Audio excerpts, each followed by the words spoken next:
A wealthy widow lies awake in bed, alone. The clock strikes 1. She extinguishes the candle. The room falls dark, and then A pale light gathers beneath the door. the latch lifts. The door opens. A man stands there. She recognizes him. He should not be there. Before she can cry out, he crosses the room and then seizes her wrist. His grip tightens. He bends towards her, and he speaks. She screams, and the world goes black.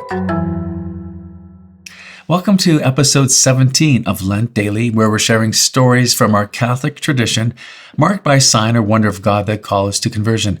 Today's story tells of a soul that is unprepared. But before we get there, can we talk?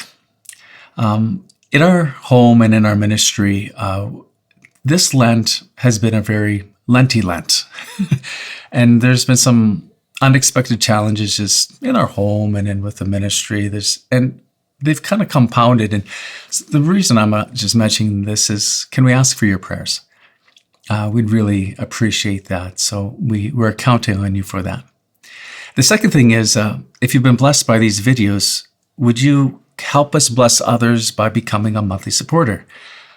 We're only here because of people like you who've believe in the work that we're doing and have made a financial commitment.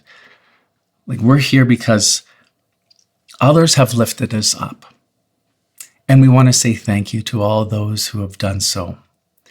And if you would like to become our partner in the work that we're doing, we'd be very, very grateful. If that's a possibility, you can head over to kenandjanelle.com. Now to our story. The year was 1847. London. She was 29, recently widowed, rich and answerable to no one. Her salon drew noblemen and officers, men drawn to her beauty and the temptation it carried. Among them was a young lord, well-born, charming, already known for excess. His reputation did not trail him quietly, and his attention towards her had already stirred talk. Their intimacy was no secret. That winter, it grew careless. On the night in question, she retired late, and elsewhere in the city, the same young lord was being carried from a table, unable to stand. The clock strikes 1. She extinguishes the candle, and the room falls dark. A pale, cold light gathered beneath the door. At first faint, then widening. It spread slowly across the floor and into the room. She stared at it, first stunned, then afraid. The latch lifted. The door opened. He stood there. She saw his face clearly. She recognized him. He should not have been there. He stepped inside and crossed to her bedside before she could speak. His hand closed around her left wrist. The grip tightened. He leaned close. In a low, hissing voice, he said, "There is a hell."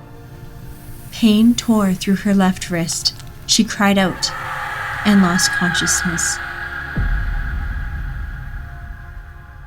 She came to herself about half an hour later, then rang for her chambermaid. When the maid entered, she noticed it immediately. The smell, burning, sharp in the air. She approached the bed. On her mistress's left wrist, the flesh was destroyed. A burn the size of a man's hand, so deep the bone was visible. The skin nearly consumed. The maid recoiled. Then she saw the carpet. A trail of scorched footprints from the doorway to the bed and back again, burned through the fabric. The following morning, news arrived that the young lord was found drunk beneath a table. His servants carried him to his chamber. At 1 o'clock in the morning, he died in their arms. The burn never healed. To conceal it, she wore a wide gold band around her left wrist. Day and night, she did not remove it. The scar remained with her for the rest of her life. In 1859, the French Bishop Mgr de Ségur recorded the account, received from a respected priest. who had it from a near relation of the woman herself. At that same hour she saw him, and her left wrist was burned to the bone. There is a hell.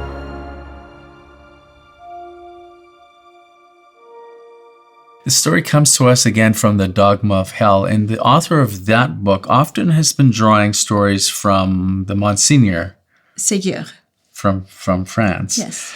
And this bishop, we've neglected to mention earlier, in his book, it's in French, has a letter of blessing from the Pope at the time.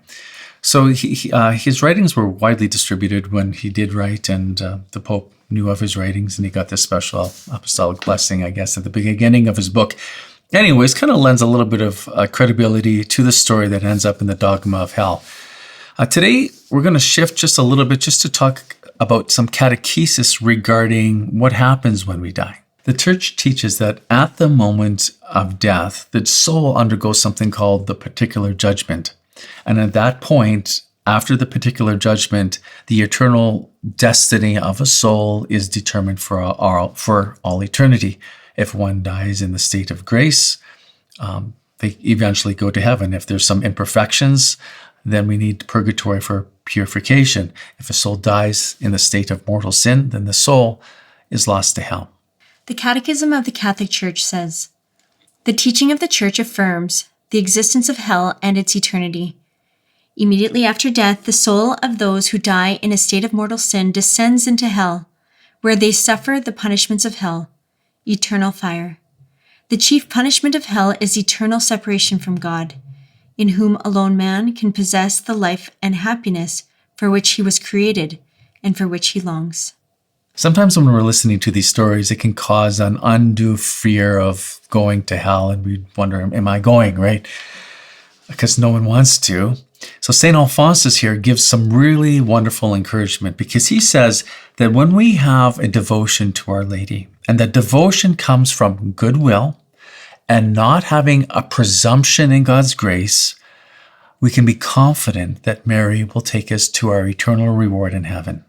St. Alphonsus says, "It is impossible that a servant of Mary who faithfully honors her and recommends himself to her should be lost.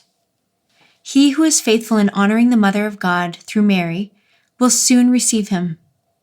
Therefore rightly was the devotion to Our Lady called by St. Ephrony, the passport of escape from hell. St. Bernard says that Mary is neither wanting in the power nor the will to save us. Not in the power, because it is impossible that her prayers should not be heard. Not in the will to save us, for Mary is our mother and desires our salvation more than we desire it ourselves. If this is then true, how can it ever happen that a servant of Mary should be lost?" And so if we find ourselves after these stories in a place of fear, we hope that these stories invoke a greater devotion to Jesus and to Mary. And St. Alphonsus reminding us that if Mary wants us saved and we have goodwill, not presumption, and a great devotion to her, we should have, it's a reasonable confidence in her intercession to win our salvation by the grace of God. So be of good cheer. I think of our children.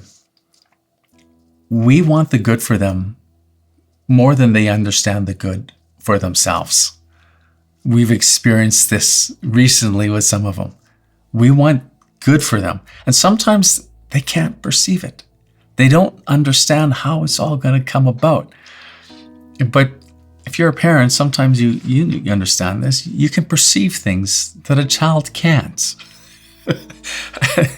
How much more Our Lady, who can perceive things in our life that we can't. She is the perfect mother. No sin, not stained by the original fall of Adam and Eve. How much more confidence should we have in her as our mother to lead us to heaven?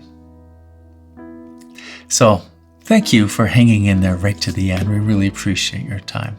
Share with us below what stood out to you and why. And we'll see you tomorrow.